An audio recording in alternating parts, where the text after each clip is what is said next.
with excerpts of my show called Of Mothers and Men.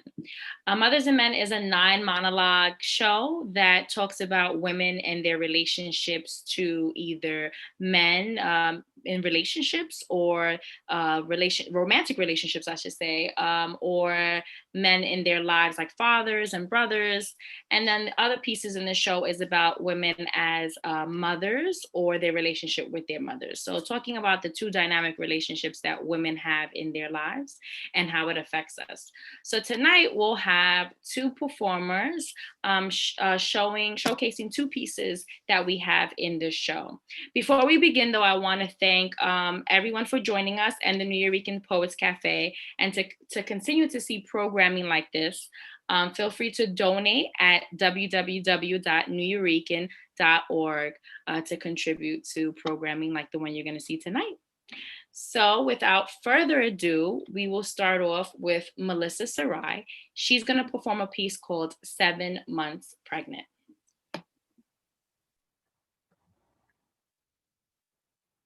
I am 7 months pregnant,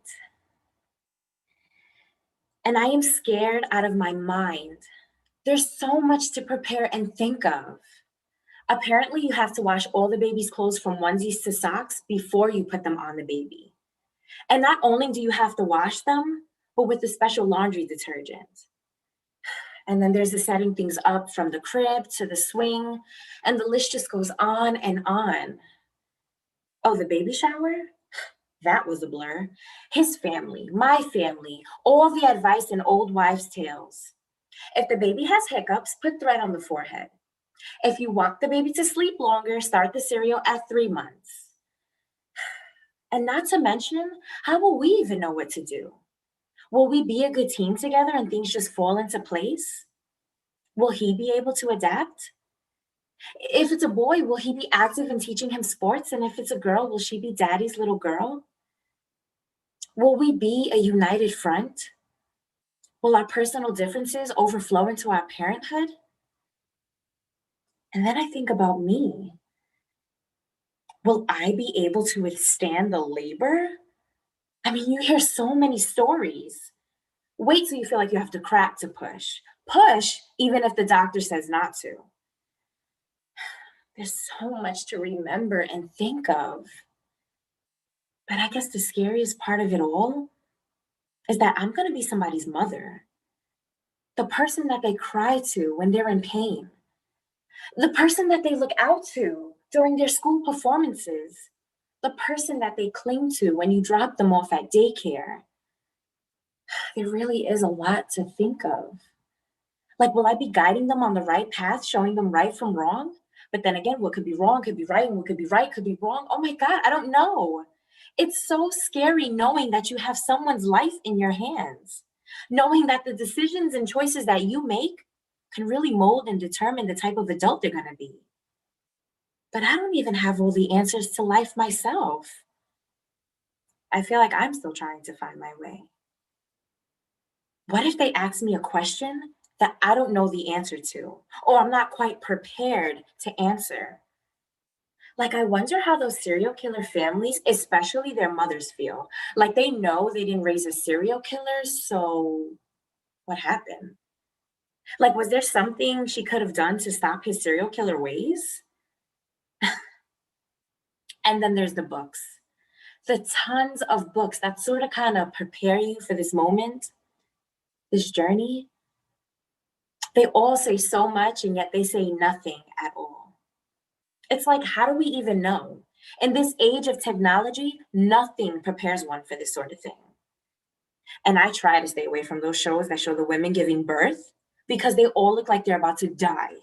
And if that's what I have to look forward to, I don't want it. I know, we're not supposed to look that far in advance. But I think about kindergarten, first grade. Will my baby be likable?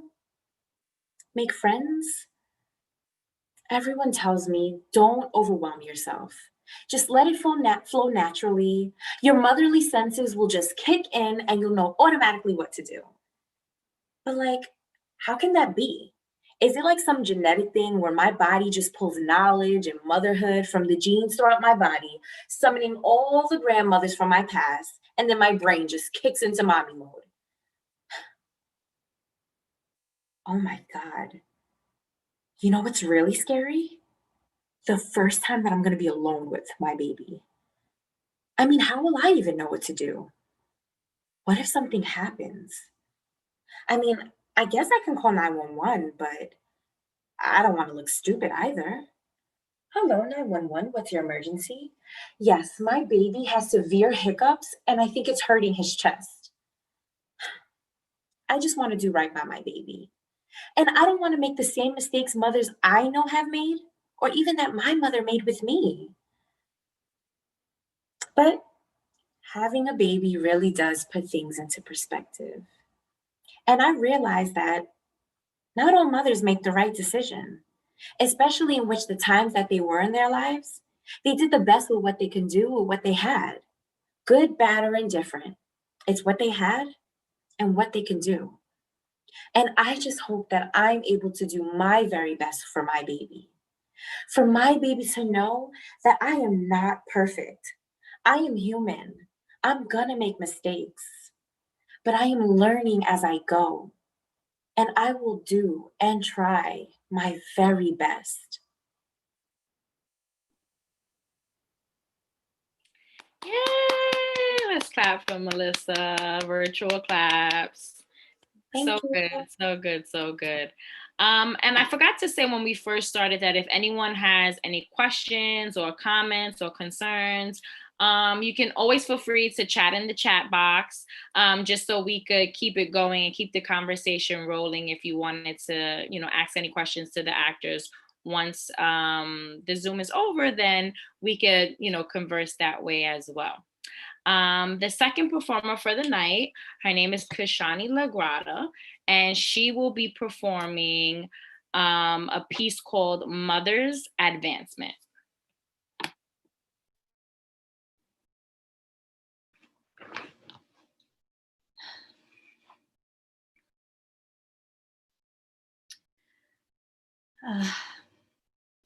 I am a product of an attempt at advancement in all the wrong ways. My mother was in a situation that she did not want to be in. So instead of pushing herself and finding a way on her own, she decided to involve a man. A man that was so in love with her and captivated by her beauty, unbeknownst to him, he became entangled in this Black Widow's bed of lies. Born out of wedlock, oddly, on a Sabbath Sunday, I was a full-term health baby, nonetheless. For the most part, they were happy together, so they say, and the pictures do look that way. But she had ulterior motives, of course. She'd bear the child that he so desperately wanted. Being 10 years her senior, he was much more ready for the family life. And that was part of her plan. Give the baby, the shut him up, and she could live the life that she wanted. The partying, the drinking, the drugging, and so on. Never did she think to go back to school and finish her high school education to advance herself that way. And he took full care of her, so a job wasn't a necessity either. She had so many opportunities to become a better woman and person, but who knows why she didn't take them.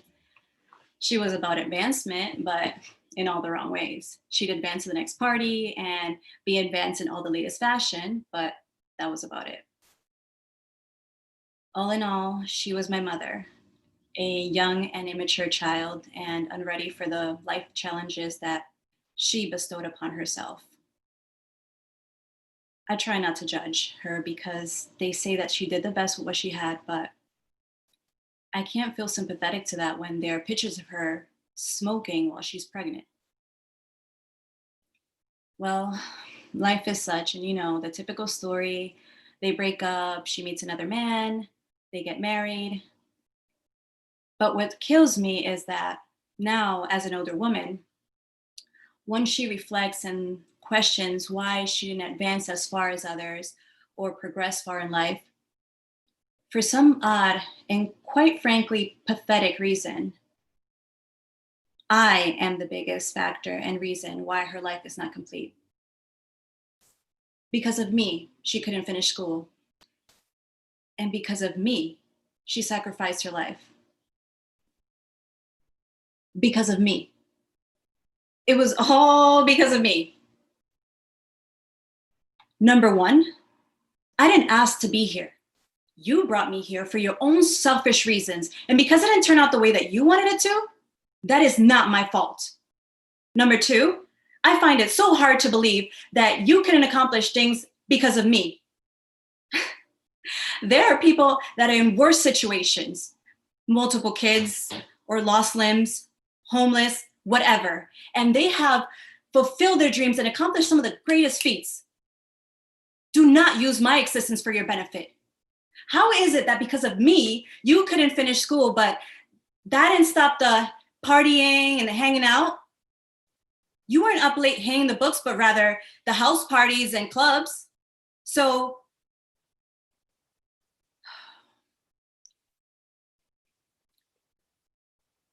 once again, I try so hard through the grace and knowledge of God that I have not to judge her or treat her differently. After all, we all know that holding a grudge and resentment in the long run hurts me more than anyone else. But I can't help but feel like a pawn in her many games at advancement in life. The other day, we spoke about my advancement at my job. I got a promotion and I wanted to share that with her. And she goes, "Goodness, hurry up and make it so I don't have to work anymore. I'm tired of it." I was burning with anger, thinking, what have you done directly for me for you to reap the benefits and the fruits of the rewards of my labor? Find your own success. Why leash and live off of someone else? Were you the one working 16 hours a day, sacrificing your personal life to climb the corporate ladder? With 2 cars in your driveway, I didn't see anyone offering me one. In the dead of winter, a foot of snow, and 2 buses I had to take to get to work. So where does this sense of entitlement come from and why? Just because you're the mother and you birthed me does not entitle you to all of what I receive. Should we only give to those that help us along our path in life, or just anyone based off of their relationship and association to us? I tried to shrug it off and was like, "Ma, you say the craziest things." She laughs, says she's serious, and then goes, "Well, let's go out to dinner." A bit relieved, thinking, okay, cool. She's not all off for herself and wants to applaud my hard work, finally. I say, "Sure, what time and where?" She goes, "Pick me up at 8. And I don't know, you pick the restaurant. You're the one treating."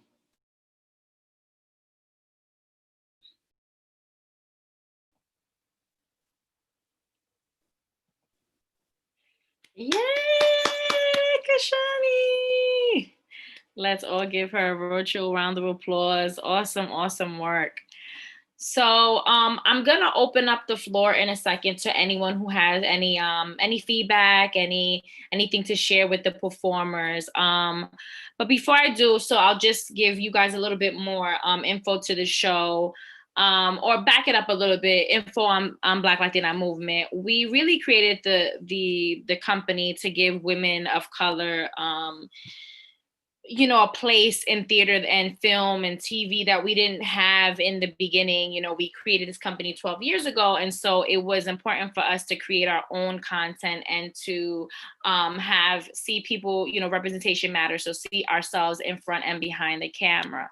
And so with Of Mothers and Men, it was important for women to have a place or a space where we could share our stories and be present and not need to feel or hold back whatever it was we were going through. So as you saw in 7 months pregnant, these are legitimate feelings that women go through when they're, when they're expecting. Nothing is perfect. There's going to be certain uncertainties that you're unsure of and you're afraid.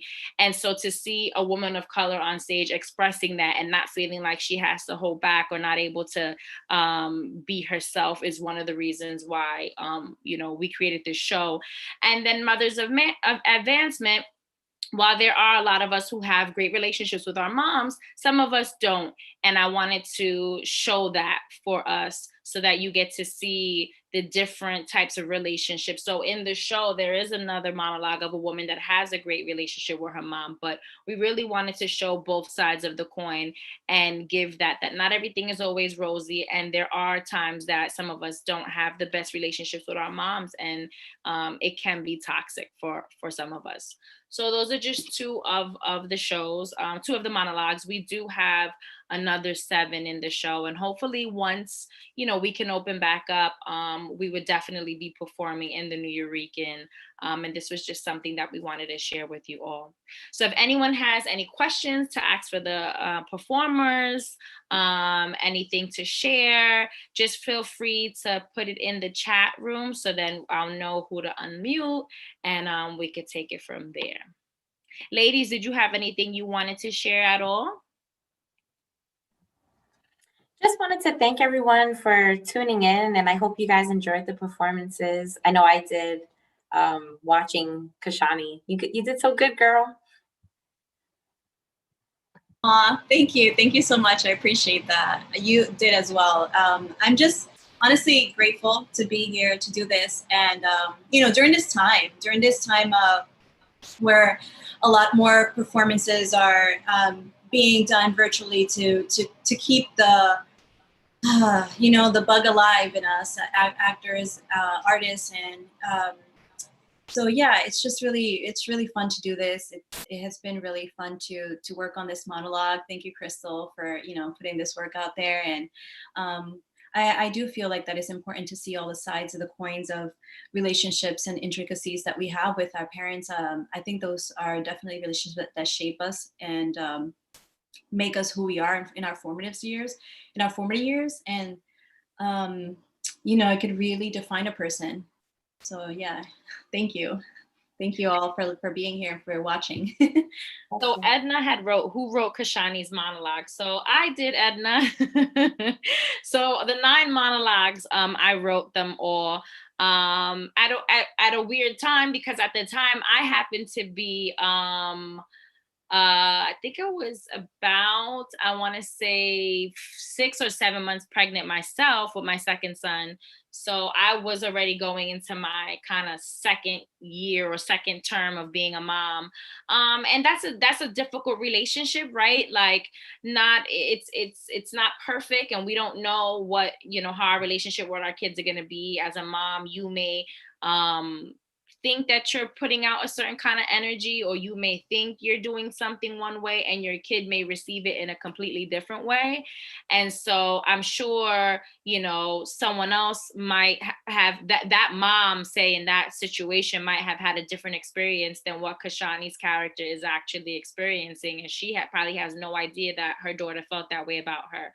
So it's funny because as a foreshadowing moment, in Melissa's monologue, she says, we do the best at what we have. And so her concern is there. We see one mom's concern there, and then we see, the child of another mom who at some point made some type of mistake that her daughter kind of then resents her for. So we get to see that. And Kashani, I was going to ask you, when you prepared for this, as you were reading the monologue, what did you feel about it? Like did you, because it's easy to judge the mom, right? So what did you feel about the mother in this monologue? So from the mom, honestly, I tried to picture what the daughter was experiencing. And so, but at the same time, like you have to look at what could possibly be the reason why her mom is that way. And so in the very beginning, she says her mom was in a situation that she did not want to be in. So for me, it's like I started to think, what kind of situations could the mom have been in, for her to behave the way that she did, to take the path that she did, to make the choices that she did. So what I felt for the mom was sometimes a sadness, sometimes like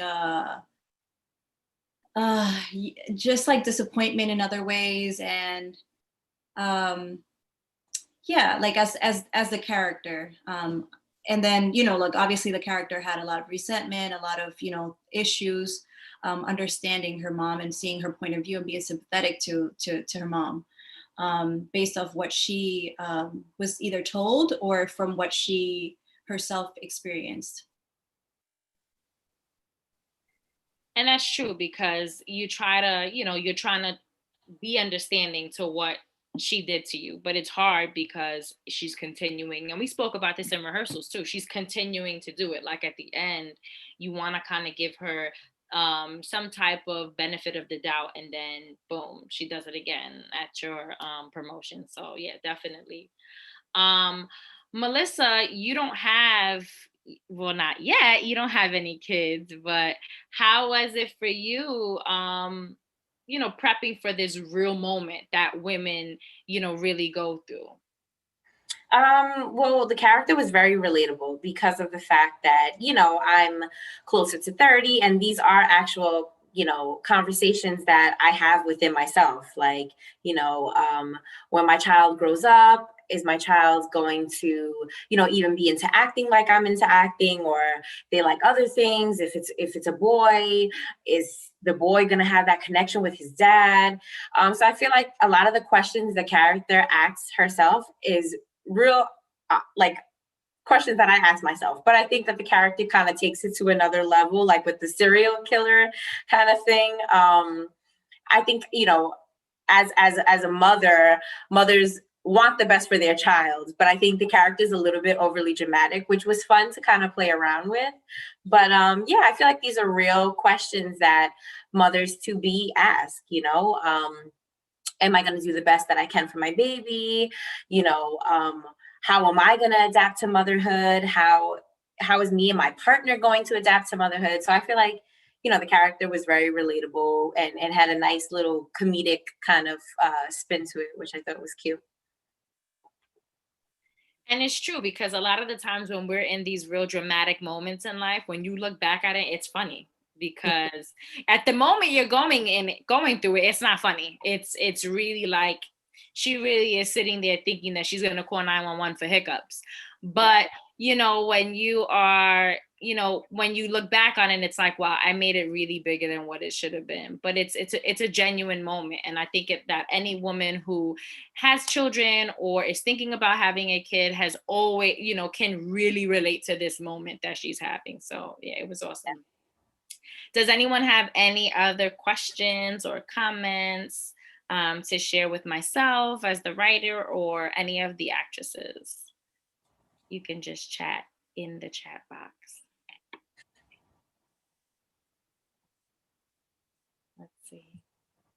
Let's see. While we wait. So also too, what I wanted to kind of share with everyone before we forget, you can always follow the Nuyorican on all their social media platforms. Melissa, let everyone know where they can follow you at. Yes, you can follow me on Instagram, Melissa Sarai. The way my name is spelled here is exactly the way it's spelled on my Instagram.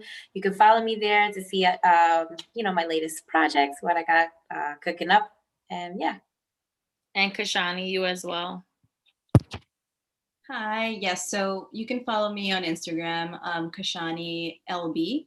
I think the name is there. She should be able to spell it. Yeah, it's pretty much where you'll find my stuff. You could also look at my website if you're interested in that. It's kashanilagrada.com, www.kashanilagrada.com. And you can follow the Black Latina movement on all of our social media sites: Facebook, Instagram, our website, www.blacklatina movement, the whole thing spelled out, com, where you can learn about more of these shows or other shows we have coming up when we tour, and hopefully when we're able to perform again in New York, so you can see the full show. So I'm just waiting to see if anyone has anything else for us.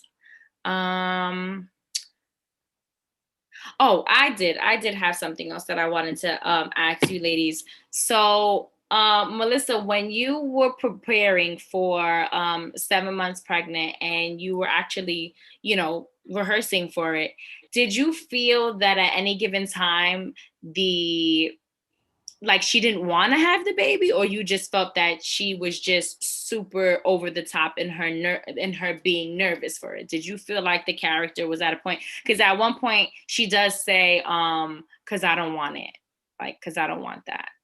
So do you feel like she was then having like second thoughts and The way I took the character, I don't think she was having second thoughts of having the baby. I think that everything was kind of like just coming at her all at once, because when you're later on in your pregnancy, that's when the baby shower happens. And she talks about that. And then, they say your hormones are 10 times crazier than what it is as us being women, right? Us being worry wards to begin with. So I don't think she ever felt like maybe she didn't want the baby, but I think that maybe she felt like maybe I don't have all the answers that I can possibly provide for my child. So more so like second guessing herself as a mother. And I also think that's a natural feeling. Like, we do that. I know, I'm not pregnant and I don't have a child or anything yet. And I do that now. Like, I'm like, I can't even picture myself as a mother. How am I going to handle this situation? Sometimes, like, if I see a bug in my apartment, I'm like, oh my God, I call my boyfriend to come kill it. And I'm like, what if I'm alone with my child? Now that's going to be my responsibility. I have to be the protector. So that's kind of like how I saw the character, that now she's no longer like the child anymore. She's now having to nurture for her baby. right, like now she has to grow up. That's a good one. Yeah. Yeah. That's a good one. And then Kashani, I know we spoke about this before during rehearsals, but I wanted to kind of dig a little bit deeper with everyone. So in Mother's Advancement, do you feel like the character, like her father, is still instrumental in her life, where he maybe is inputting or giving, like, I don't say giving advice, but having his opinion on who her mother is, and that kind of has also added on or structured her kind of disdain for her mom? Or is this solely based on what she's viewed or experienced with her mom? Yeah, that's a good question. So, and yeah, we did speak somewhat on this. I think the character definitely has a much better relationship with her dad than she does with her mom, based off just the, you know, subtle things that she says about, oh, he was captivated by her beauty, and like it's kind of like romanticized and in his way, and he took full care of her, and he was, like he was the one that was entangled in her lies and all this. So I feel like that definitely could be something that comes from him, because he's the one that took care of her. He was the one that was more presently in her life, and probably more of a role model for her, because, based off her work ethic and how much she works hard to, to advance, and he did too, to take care of his family. Yeah, I could see how she could be, saying things that he could have either consciously or subconsciously said to her.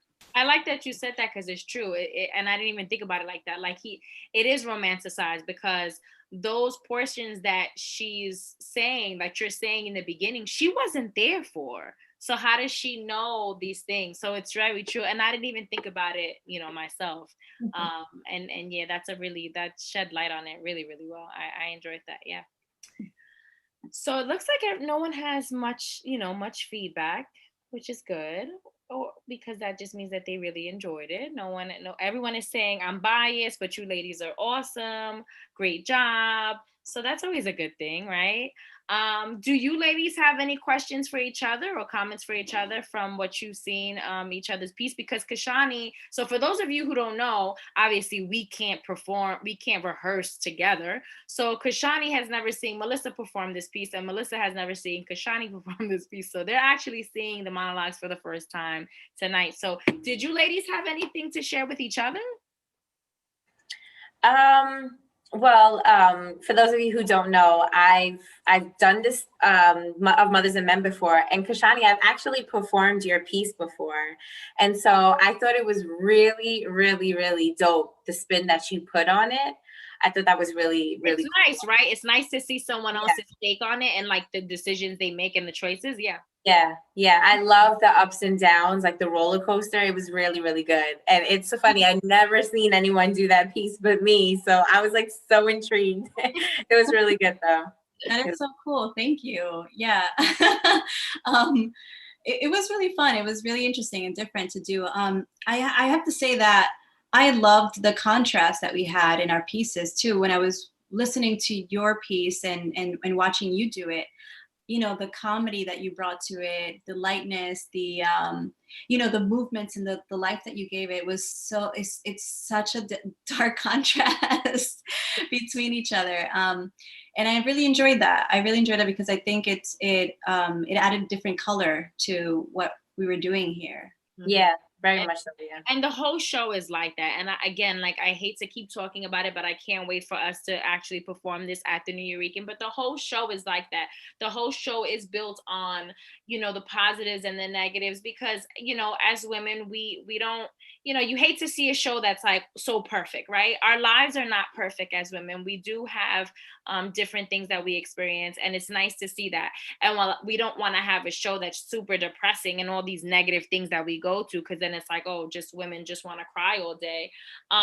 It's nice to see a show that kind of shows our different complexities and our highs and our lows. So the entire show is like that. It's Mothers and Men. We talk about mother pieces, we talk about male pieces, and it really just drives everything for us.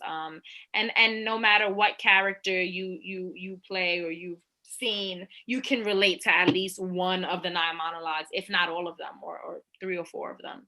So that was awesome. Anything else, ladies?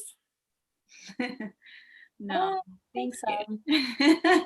All right. Well, we want to thank everyone who joined us, who's on the live and Facebook, and here in the Zoom with us. We can't wait to perform soon, hopefully soon. We could see you all and you could feel the energy when it's live because it's even better than this. And this is awesome. I love to watch you guys perform. So we Actually, I have one question. I have a question for you. Yes.